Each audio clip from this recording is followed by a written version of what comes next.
I know we'll have a few folks continuing to join us, and that's wonderful. Let's get rolling because we have so much good content to cover today. I wanted to start off with a warm welcome on this really snowy day here in Kansas City. I'm Evelyn Nelson. I'm the director of the Heartland Telehealth Resource Center, and we're so glad that you've joined our 2021 HTRC education series. And the series is focused across telehealth billing, coding, and policy. I wanted to start out just with a few house cleaning items to remind folks that first off, the session's being recorded, and that's so we can share it with you afterwards. Your microphones have been muted, but please unmute or use the chat to share questions and comments. We really do want to hear from you, so please do keep in touch with your questions and comments. We appreciate you keeping your camera on. It helps us and the speaker connect with everyone. So if you're able to, please keep the camera on. And it's of course a-okay to be eating lunch at the same time.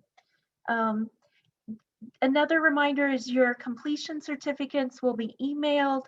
It's important to sign on with your first and last name so we can identify you, and you do that by renaming yourself with the 3 dots on your Zoom screen, so we can make sure we have your full name and get the certificate to you. So with no further ado, let's get started. I'm excited to introduce our presenter for today's session, Dr. Richelle Marting. Dr. Marting is a local attorney. She's also a registered health information administrator and certified medical coder. Her practice focuses on medical coding, billing, and reimbursement, on HIPAA privacy and security, on health information management, and on regulatory compliance. She's worked in-house with many healthcare organizations, ranging from assisted living to physician practices, ambulatory surgery, hospitals, and health systems, including serving as an interim health system privacy officer. As outside counsel, she helps healthcare organizations draft, implement, and apply policies and procedures to develop strategies for incident response and management and security risk assessments. In her medical coding and billing work, she has helped successfully recover and retain millions of dollars for healthcare organizations and individuals through defending insurance audits and appeals. I think with that, Richelle brings a wealth of knowledge, but she really puts it in practical ways, so it helps us all better understand and do a better job, and ultimately provide the best possible care we can to our patients and families.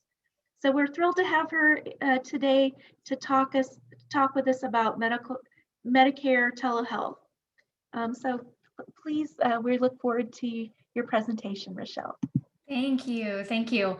Yeah, so this, as we all know, just kind of a brief recap of what's gone on in the last, let's see, I can't even say 12 months now, 15 months or so, since the beginning of 2020.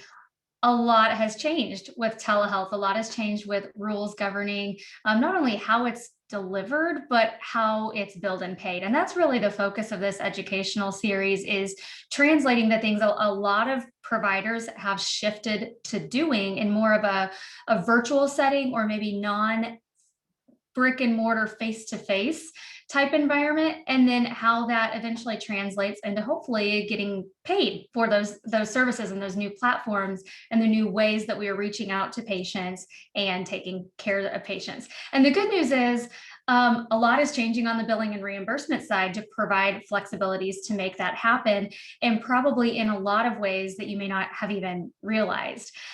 So just to kind of rewind to work our way up to where we are now and what led to some of the changes in 2021, we, of course, had this thing called COVID happen last year. And at the beginning of the year, there were actually two emergency declarations that became important in the way that we were delivering telehealth and the way that it was paid for. There was a national emergency that was declared, and then the Secretary of the Federal Department of Health and Human Services also separately declared a public health emergency, or PHE. And you probably see that abbreviation, the PHE. We're still in the PHE when you're reading articles, information. That public health emergency declaration gave the Secretary of the Department of Health and Human Services administrative flexibilities to kind of change the rules of the game in the Medicare and the Medicaid programs. And many of those changes, among other things, affected telehealth services and flexibilities on the rules and requirements and restrictions surrounding telehealth services. And about this time last year, things were changing so fast. It was like kind of a day by day thing of figuring out what the rules are and where between the federal level and the state levels, and waivers and executive orders and all of the stuff that was happening so rapidly between March and April in particular of last year. One of the things that happened pretty early on in that process, and it was even retroactive back to a date in March 2020, is that Medicare, through the public health emergency, created a waiver for telehealth services that regarding the licensure of providers in the state where the patient was located. Because very early on, I think back to the images of New York and the big cities that were just completely overwhelmed, the hospital systems overwhelmed by COVID. One of the challenges was getting healthcare providers. One of my very dear friends from growing up spent, I think, 4 or 5 weeks in New York because they were recruiting providers from all over the country.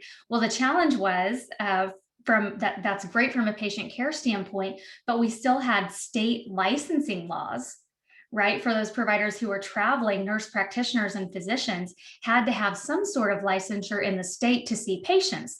So they're not engaged in the unauthorized practice of medicine or the unauthorized practice of nursing. And what Medicare said very early on was, at a federal level, for the Medicare program, for payment purposes, that's also a rule for telehealth, that the provider delivering the telehealth is licensed in the state where the patient's located. Okay, that's a Medicare rule in addition to our state licensing rules. So Medicare said, we're going to waive that requirement, which was great. And everybody's really excited about that. However, we still had the state licensing laws to deal with. So it wasn't like a pass, we're in the clear to recruit providers from any state. We still had to deal with our state agencies. But that was the beginning of waivers regarding telehealth that really made it more flexible and easier to expand into telehealth as quickly and as expansively as we did in a very, very short amount of time. Around that time, we also had some waivers that allows the patient's home to be an originating site. So under telehealth, we have 2 locations, right? We have the originating site, which means where the patient is originating, where the patient's located. And we have the distance site. That's where the professional is physically situated while they're delivering this telehealth service. And under normal, non-COVID, non-public health emergency rules, the patient's home is not an eligible originating site, with very, very, very few exceptions. There's one tiny little carve out for that. That was another flexibility that was created because our whole goal in making telehealth more available last year was to keep patients out of healthcare settings as much as we could to reduce exposure. So it didn't make sense to say everybody go do telehealth, but to still require the patient to come into a provider's office at an originating site or into a hospital, kind of eliminates the whole purpose behind it. So for a temporary period during the public health emergency, the patient's home has become an eligible originating site. There's been an expansion of the types of providers who are allowed to deliver services via telehealth. So previously, a couple provider types in particular that had not been allowed to deliver telehealth were speech language pathologists, physical therapists, occupational therapists. There was a big push to allow them to deliver telehealth, and eventually last year that became an option as well. That was not one of the earlier waivers and flexibilities, but it did eventually come. Then we also had an expansion of the types of services that Medicare was allowing to be provided via telehealth. And sometimes when those services have frequency limits on how often we could give a particular service via telehealth versus brick and mortar face-to-face, Medicare was giving us flexibilities on those as well. So that the list of eligible telehealth services grew exponentially. And Medicare also had been relaxing supervision requirements. So the funny thing about supervision of healthcare services in kind of a brick and mortar face-to-face environment is that when a service is being delivered by someone other than the physician or the nurse practitioner, a nurse doing a blood pressure check, that can be provided and it can still be billed under the physician or nurse practitioner's name if certain things, if certain supervision and other requirements are met.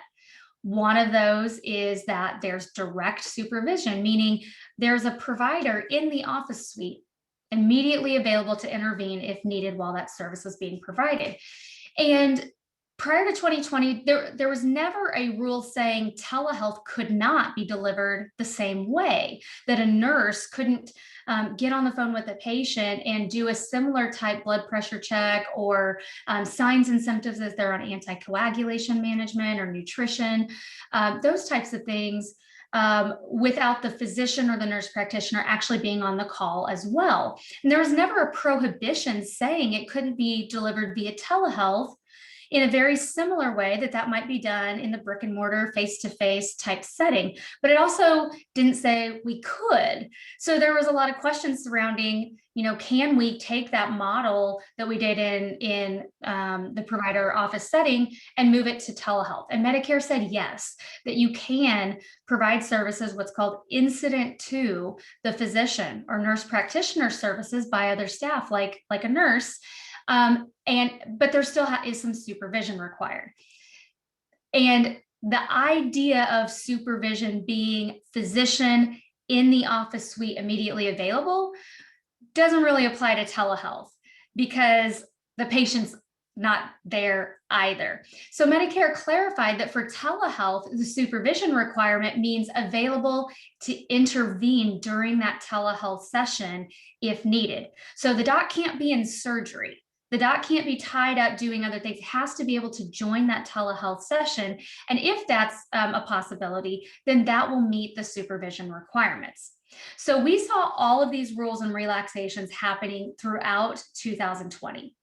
And then in the summer of 2020, just like we have every year, there's a proposed rule to kind of look ahead to 2021 for the physician fee schedule and say, what are the rules of the game going to be in 2021? And we had a final rule come out a little bit late. I think it was in November of 2020, where, of course, telehealth was a huge topic in this, 1,500-page document in the Federal Register. So keeping in mind these flexibilities that happened in 2020, we're going to start walking through those to see what happened in 2021, what's here to stay permanently, what's here to only stay temporarily through the end of the public health emergency, and talk about some of the other things that are happening in the telehealth world. Now, when I say telehealth, that has a very particular meaning in terms of Medicare benefits. Okay, so traditional Medicare telehealth means we've got a originating site, a distance site, we've got synchronous audio-visual technology connecting the provider and the patient in real time. Typically, the patient's not at home. They're in an eligible originating site. We have an eligible distant provider, and the service itself, the code that would be reported, is an eligible telehealth service. And of the originating sites, one of those requirements is that the patient's in a rural area. I should have added that to the last slide. That was another flexibility we had, eliminating the rural setting requirements so we could do this in urban and metro areas as well. And so there's that really technical definition. But also under Medicare benefits, there are two other categories of services that they're relatively new, meaning last 5 to 10 years, these categories of benefits have been created and are being expanded. And I think of them as, even though they're not that real technical definition of telehealth under Medicare with all those really specific restrictions and requirements, I think of them as quasi telehealth services because they are not your traditional brick and mortar, face-to-face, provider and patient in the same room type service. So two of those categories that I think are important that I wanted to talk through some of the changes for 2021 are called communication technology-based services and care management services. So two separate categories. Communication technology-based services, you'll see abbreviated CTBS in Medicare's rules. So they're not technically telehealth, that real technical definition, which means outside of a COVID world and public health emergency, these are not subject to the restrictions of a rural area, eligible originating sites, eligible distance site practitioner, list of telehealth codes. That doesn't apply to this benefit category. It's entirely separate from the Medicare telehealth benefit. And these CTBS, communication technology-based services, can be provided to new or established patients. And I'm going to talk in just a minute about one impact I see that having for patients who come into the office for the first time, because from a coding perspective, we have a really technical definition on what constitutes a new patient.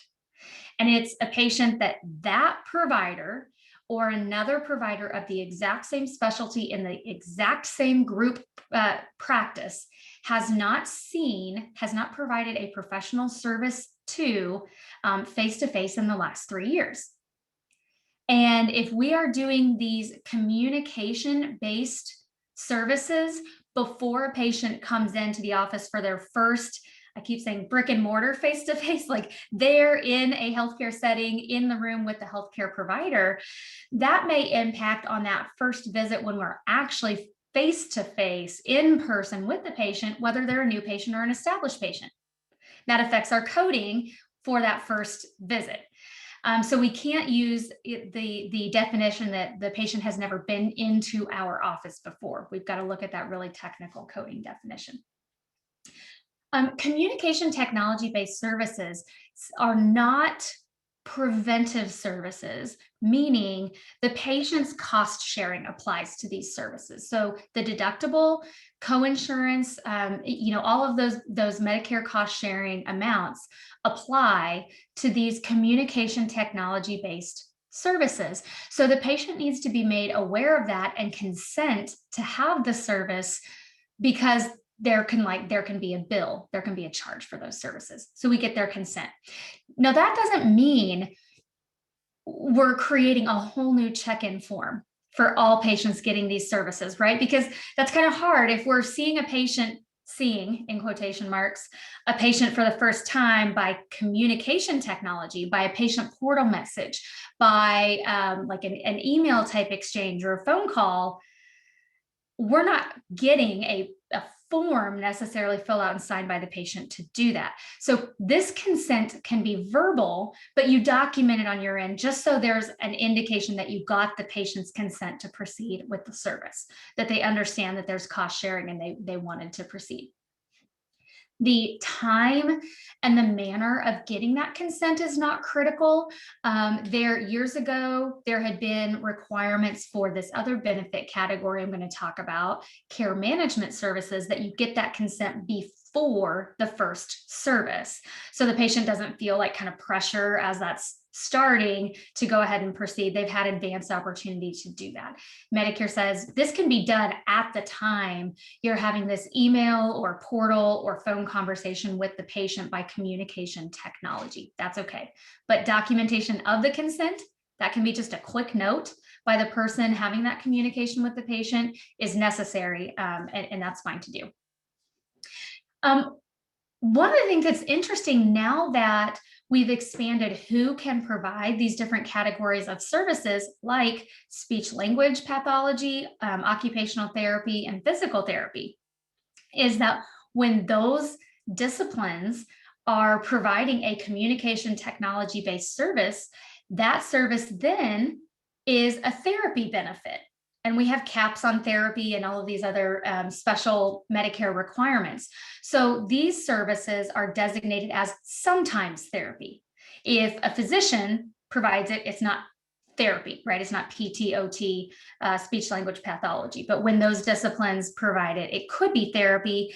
So then if it is a therapy service that falls under the therapy benefits, there are those same modifiers that you provide, that you add to other therapy codes would get appended to the communication technology-based services as well, to show that they're part of the therapy benefit.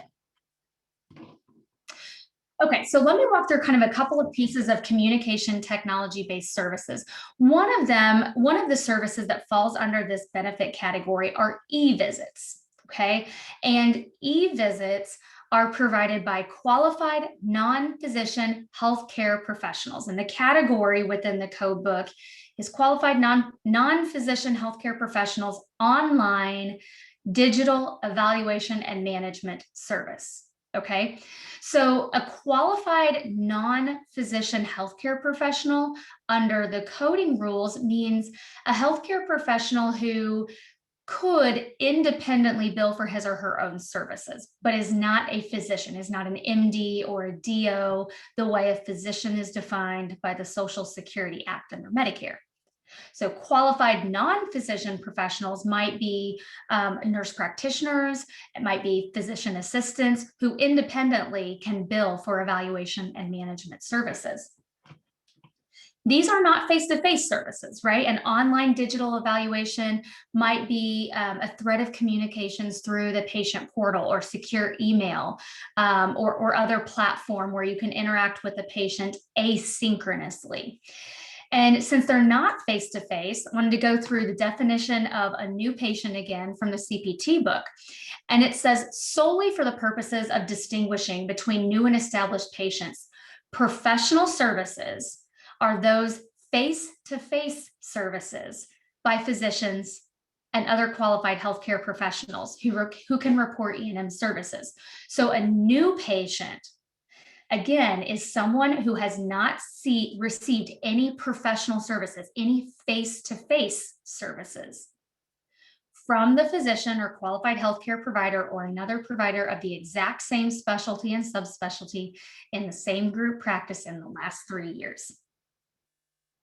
Clear as mud? Right.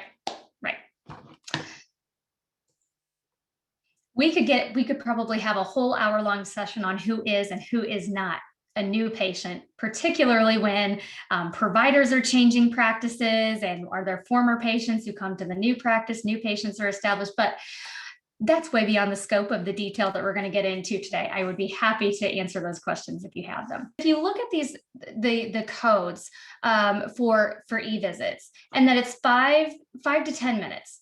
There's a default coding rule in CPT that's kind of tricky that says whenever you see a time like 5 minutes, we don't actually mean 5 minutes. We mean passing the midpoint of 5 minutes. So if a code requires 5 minutes of service, as long as you provide 2 minutes and 31 seconds, you would have met the requirement for that code. It's the passing the midpoint rule. Well, these e-visit services are an exception to that, which means the 5 to 10 minutes is a minimum threshold. We have to get to at least 5 minutes instead of the general default rule of passing the midpoint, meaning 2 minutes, 31 seconds. And that begins with the provider's personal review of the inquiry that the patient has submitted. And that time over a 7-day period includes all of the work for all of the providers in the group practice. And it includes record review, provider interaction, developing a management plan, a care plan, prescriptions, orders, et cetera. So all of that's going to be included in that time. Let's see, within that 7-day period that the time for an e-visit is capturing, if the patient has an evaluation and management service of any category, office, hospital, et cetera, from the same provider or another provider of the same specialty in the same group practice, then the e-visit's not separately reportable. We would only report the evaluation and management service. All right, so this is just a screenshot of from the Kansas Medicare fee schedule. So if you're in Missouri, we have 3 payment localities. Your payment amount might be a little bit different. Oklahoma, your payment amounts might be a little bit different. But this just kind of gives you a ballpark of the payment rates for these e-visit services. And there's 3 codes here, 70, 71, 72, that involve increasing increments of time, so 5 to 10 minutes and increasing increments. We also see the little hashtag that you see means that when that service is done in a facility setting, like a hospital outpatient department versus a physician clinic, that we would use that little hashtag for the rate for a facility setting versus a non-institutional or non-facility setting.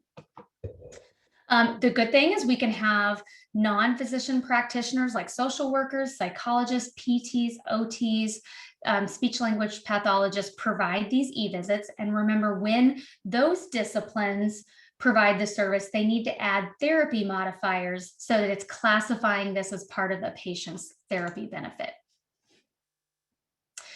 All right, so these codes now, there used to be G codes last year, which is a Medicare specific kind of temporary code, until we had permanent codes in the CPT book, the codes that we just looked at.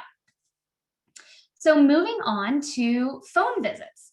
Okay, so there are 2 different categories of phone visits. One group of phone visit codes, they're also time-based, so progressing increments of time, and they are for the physicians or the qualified non-physician practitioners. And then another group of phone visit codes are for other staff, like our nurses who are calling patients and having visits with the patient.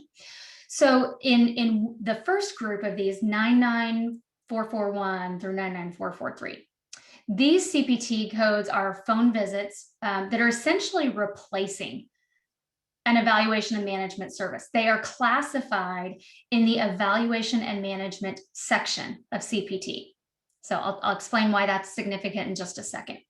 They're not related to an evaluation and management in the previous 7 days, right? So if the patient's following up or I have questions on my prescription for an office visit that was recent, we don't bill for those phone visits separately. We've already been paid for that as part of the previous office visit.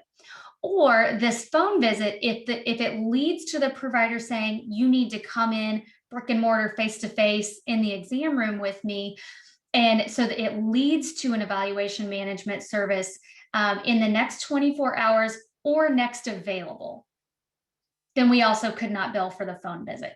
And so I emphasize that or next available because of course, creative healthcare providers were like, well, we'll just schedule all patients within 48 hours. And then we wouldn't run into that in the next 24 hours issue. And Medicare said, no, the intent is if you're getting them in as quickly as possible, then that's not going to be a separately billable visit. So coverage for those services began in March of last year of 2020. This was one of the kind of interim flexibilities that were created during the public health emergency, but they were not paid very well. They were not paid the same as an office visit. And so over the next couple of months, providers were pushing saying, hey, we have patients that we can't do an audio visual telehealth visit for internet connection reasons, access to a device that has those capabilities, whatever the situation was, but we are truly taking the place of a face-to-face in-person visit. So in May of last year, Medicare temporarily bumped up the payment for these physician or qualified providers like nurse practitioners and PAs. And now the payment for those temporarily matches the payment for corresponding office visit codes. And again, that was to help reduce exposure for patients not needing to come into the clinic, that we can take care of through phone visits, and not penalizing providers when their patients didn't have access to the visual component that would typically be required. So when the 2021 fee schedule came out, Medicare clarified that the coverage for those that just came into effect March of last year is going to end when the public health emergency expires. That date is important because, as we're going to see in just a few minutes, many other services will continue to be covered through the end of the calendar year when the public health emergency ends. This is not one of them. So if the public health emergency declaration is allowed to expire, third quarter of this year, then phone visit coverage ends the day the public health emergency ends. The second category of phone visit codes, these are for other staff, not the physicians and the qualified healthcare professionals. Typically for established patients, although we have flexibility during the public health emergency to also deliver these to new patients. But the same rules apply, not related to an evaluation and management in the previous 7 days, not leading to an evaluation and management at the next soonest earliest opportunity. However, these are not evaluation and management codes. These are classified in a whole different section of the code book. And the significance of that is there are certain disciplines whose scope of practice does not allow them to do evaluation and management. Physical therapy, speech language pathology, occupational therapy may be among those. And so by putting this group of codes in a totally different section of CPT, it makes it available to those disciplines who can't do evaluation and management services where these 99441 through 443 codes live.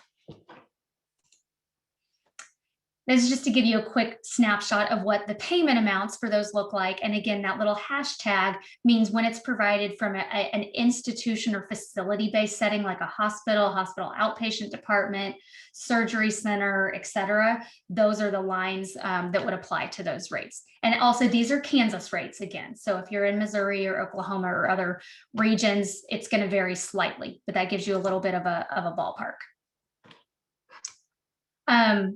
Let me pull up here. There we go.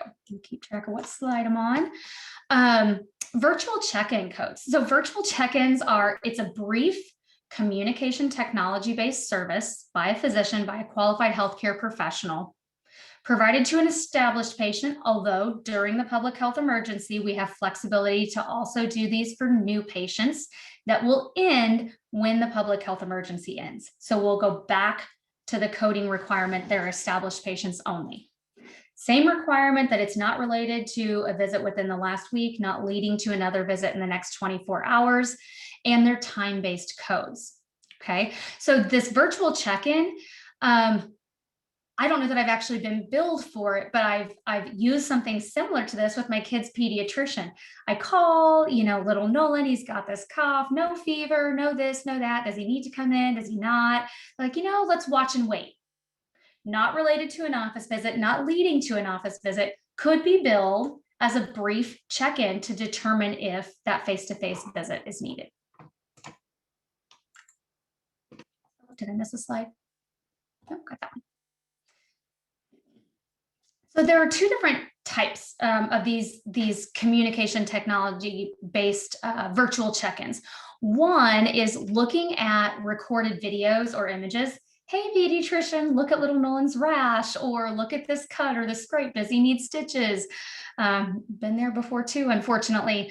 Or the other type of visit is not just the images and the recordings, but it's actually like the conversation, the check-in to see if they need to come in for a visit.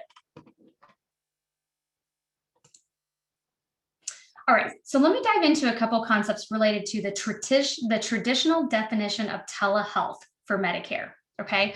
So remember, these outside of COVID, outside of all those restrictions and flexibilities that we've got during the public health emergency, patients in an originating site in a rural area, eligible healthcare provider, eligible telehealth service, all of those real strict requirements.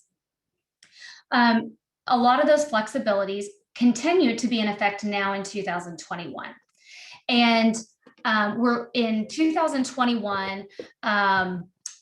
One of the things that Medicare did was take a look at that expanded list of services that we're saying, for now, you can provide all of these things via telehealth on an interim basis, on a temporary basis. And Medicare said, gosh, bad things really haven't happened by expanding that list. Are there things on this list that we should make permanent telehealth services?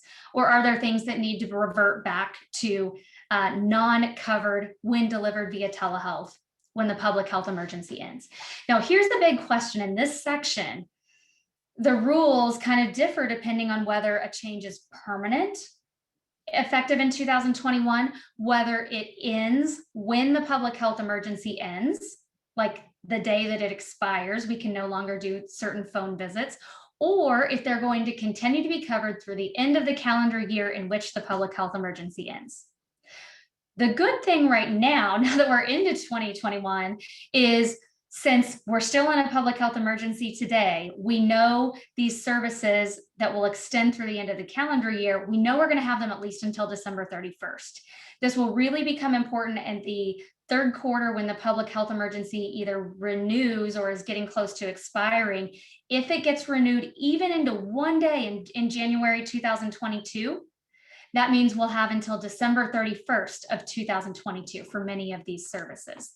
But it's also kind of complicated to figure out this matrix of permanent, ends the day the PHE ends the end of the calendar year when the PHE ends. So a couple of things that were made permanent.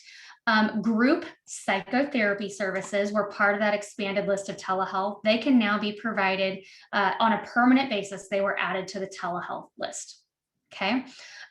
Rest home visits to established patients, with an asterisk, because when we get out of the public health emergency, the patient's home will no longer be an eligible originating site unless something changes. So why the heck are home visits a permanent coverage item? And that's because there's one little tiny carve out for certain opioid, substance abuse, and dialysis management services that even prior to COVID could be delivered to a patient in their home.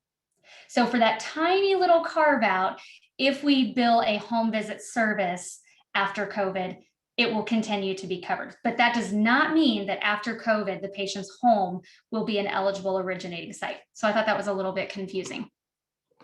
I won't read through each one of those bullet points, but you can see the services that are made permanent. Now, every year, the public can ask for services to be made telehealth covered services, and Medicare reviews us every single year. So they did that this year also, even some services that were not covered on a temporary basis. And a few that the public asked to be covered as telehealth and Medicare declined to approve are genetics counseling services for the patient or family, 30 minutes or 15 minutes. Medicare said not at this time.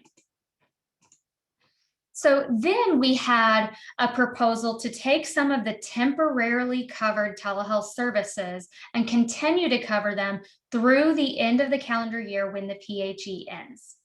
And Medicare ended up approving more than what they originally proposed. Originally, they said, well, let's continue to cover emergency department visits, but only levels 1 through 3.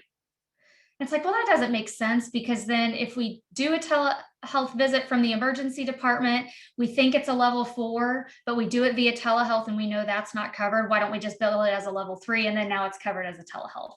It just didn't make sense. It wasn't workable. And Medicare said, yeah, that makes sense. So instead of levels 1 through 3 that we proposed, they'll continue to cover all emergency department visits through the end of the calendar year when the public health emergency ends. So I've got the list of all of the codes there. And then a couple of other things that were addressed in telehealth. Currently, we have a couple of requirements for skilled nursing facilities that the initial face-to-face visit is in person, can't be delivered via telehealth. One flexibility we've got during the COVID PHE is they're allowing that first visit to be done via telehealth. Medicare is going to revert back to the required face-to-face requirement when the public health emergency ends. Another thing that happened in the skilled nursing facility setting and the hospital setting, for subsequent visits to the patients in those settings, we can provide those via telehealth, but there's some limits on how often. So in the hospital right now, that can only be done once every 3 days. And in the nursing facility, it's once every 30 days. And Medicare proposed to change that. Medicare made no changes to the hospital inpatient frequency. So it's still one telehealth visit every 3 days that the patient's in the hospital. For skilled nursing, they wanted to go from 30 to every 3 days to match the hospital requirement, because wouldn't that be great if we had some consistency? But guess what? They didn't do that. It's actually 14 days, not 15, 14. So we can provide telehealth to skilled nursing facility more frequently when the public health emergency ends, but not as frequently as in the hospital setting. We had several telehealth rules that were clarified. Previously, the regulations were not up to speed with technology. They said phones, fax, and email cannot be used for telehealth. Well, the reality is with smartphones, phones often are used, but we're not using them as telephones. We're using that audio visual feature for telehealth services. So they removed that section of the regs entirely to make it flexible to be able to evolve with technology down the road. And the intent really is to focus for traditional telehealth, audio visual communication. It doesn't matter what type of device, as long as it has those real-time audio visual features. Let's see, not the technology, it's how it's used. We talked about how telehealth can be done incident to with direct supervision, and the regulations now say direct supervision for telehealth doesn't necessarily mean physically in the office suite immediately available where that nurse is located. It means provider can intervene into that telehealth session when needed. When a service is provided via telehealth and provider and patient are in the same facility, but maybe not in the same room, then that's actually going to be billed as if it were a face-to-face. So I got that question a lot. Patients in a room over here, providers in a room over here, but to reduce exposure, we do it via telehealth. And that's actually going to be billed as an in-person visit, not a telehealth service. This may be, let's see, we've got a couple minutes. I'll see if I can get through here and still leave about 5 minutes for questions at the end. So this is the third category. So we've talked about traditional telehealth. We've talked about communication technology-based services, virtual check-ins, looking at photos or video recordings. And this benefit category has been around a little bit longer than communication technology-based services, and is also really growing rapidly. This category is where things like chronic care management, if you've heard about those services, transitional care management, helping the patient with medication reconciliation and things after discharge from the hospital, where those services live, where those benefits live. And a relatively new one is called remote patient monitoring. And we have seen this, it was getting a lot of attention even before COVID, and it has absolutely exploded in the last 15 months or so. And remote patient monitoring is literally giving a patient a device that can track, I mean, it's almost like your Apple Watches, but your provider has access to that data in real time and can monitor. So if Richelle is supposed to be getting 20 minutes of exercise a day, and I sit on the couch all day, then my provider can be like, beep, beep, Richelle, time to get up and move, right? So it monitors those devices in accordance with a plan of care. We could also spend probably a whole hour just on remote patient monitoring. So if you have questions and you want details on those, please let us know. But we had some clarification to these services that had been really up in the air since Medicare started covering these about 3 years ago, and has incrementally kind of provided guidance and clarification. One of those is that the devices that we are using to take blood pressure, pulse ox, weight, etc., they do not have to be FDA cleared devices. They have to meet the FDA definition of a medical device. So there are a lot of iHealth, Apple type devices that, as long as they meet that regulatory definition, they're fine. They don't need FDA clearance to be eligible to monitor the patient's data and to be eligible to bill for that. It doesn't have to be prescribed by a physician, but I think that's a little bit confusing because the description of these codes in the code book says that they can only be ordered by a physician or a nurse practitioner. So I think in my mind, and I don't have guidance to clarify this, that the distinction is a prescription. I think of like the device itself doesn't need a prescription like DME, but the service has to be ordered by a physician or nurse practitioner. And I have, like I said, no regulatory guidance that says that, but in my mind, I think that's what the difference is. The data has to be digitally transmitted to the healthcare provider to monitor. We can look at both acute and chronic conditions. That is, outside of COVID and during COVID, acute and chronic can both be monitored. And that's a recent change that happened in 2021. With remote patient monitoring, typically that's provided to established patients only. During COVID, we can do this for both established and new patients. So some examples of how remote patient monitoring has been used in ways they were never used before. It had been used more for like chronic conditions, monitoring blood pressure, monitoring weight, maybe monitoring pulse ox for patients with asthma or COPD. Now it's being used to monitor temperature for post-op patients as maybe signs of infection to prevent them from having to come back into the physician office. It's been used for COVID patients to help monitor respiratory status, pulse oximetry, and things like that to try to keep them out of the hospital in the acute care setting as much as possible, but also identify when things start going south and they need to come into the emergency room or to the provider. Because patient cost sharing applies to remote patient monitoring, we do have to get the patient's consent before we start them on these programs. It does require, there are several codes here. One is to give the patient the device, and we bill for that at the beginning of the episode of care. One is for the development of the care plan, and another one is a monthly monitoring service that requires interactive communication with the patient. So we're monitoring that data throughout the month, and throughout the month, we talk with the patient. How are you feeling? What are your symptoms? What's going well? What's not going well?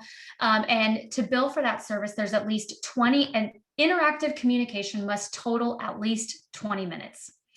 I'll put an asterisk there though, because interactive communication totaling 20 minutes means throughout the month, your phone calls or however you're communicating, that total time needs to be 20 minutes.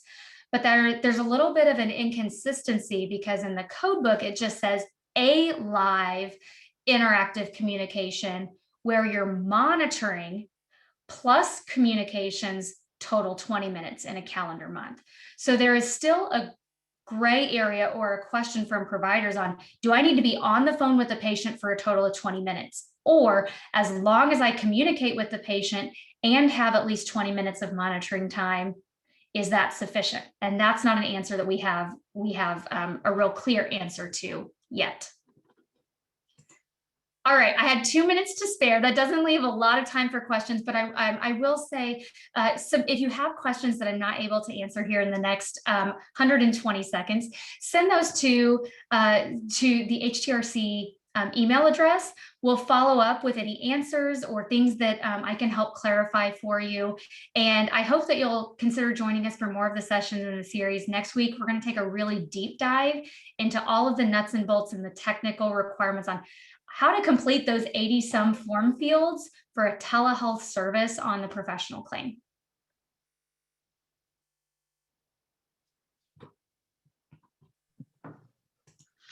Thanks, Richelle, for such a comprehensive overview. It really gets us teed up for some of the deeper dives that you'll be providing in the next weeks. Just to follow up, the next presentation is April 30 at noon. So we do hope to see folks there. Please do send your questions. I believe the HTRC email link has been added in the chat.